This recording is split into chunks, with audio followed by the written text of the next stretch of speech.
Hey everyone, it's Stephanie with Bottom of the Bin, and today we're making a watercolor greeting card using stamps, embossing folders, and a die cut machine. So first you're going to want to grab your die cut or embossing machine and some embossing folders, as well as watercolor paper, stamps, and ink. Then I'm going to take my watercolor paper and slide it into my embossing folder to mark it with a pencil. This way I know where to trim the paper to get it through the machine. I will be using a paper trimmer later to actually clean it up, but this is just so that it goes through easier. We're going to slide the paper right back into that folder and try to figure out our configuration. I am using the Sizzix Big Shot as well as the Magic Mat from scrapbook.com, and I had to play with a few different layers till I found the right thickness for it to run through. All right, let's see how it came out. And that came out really nice. It's actually a pretty detailed folder. We have a few more in the shop, but I definitely just chose a few of my favorites here, and I didn't show the process for all of them.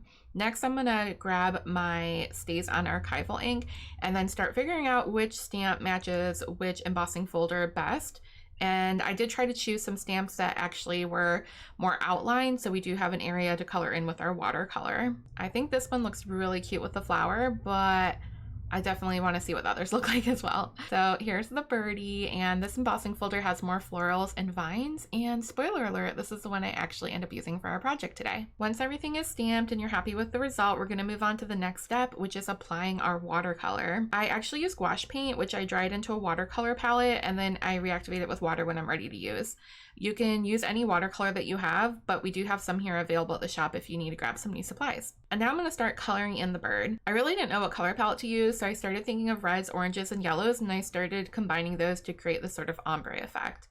I'm getting the bird all filled in and blending my colors as I go. I am pretty still new to watercolor, so I'm still learning my technique, and I mean, it really is all about just having fun, practicing, and developing your own technique as you go along. So this paper is obviously embossed, so the raised part of the paper made it a bit easier to color in.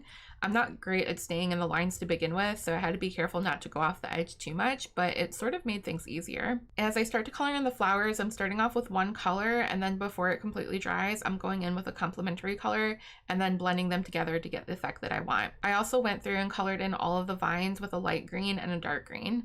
So here's our finished project. Let me know if you want to see more like this or want to try some live streams where we craft together, but please keep commenting on our Facebook group because you guys are providing so much inspiration for me, which I'm hoping I'm providing for you as well. Thanks for watching.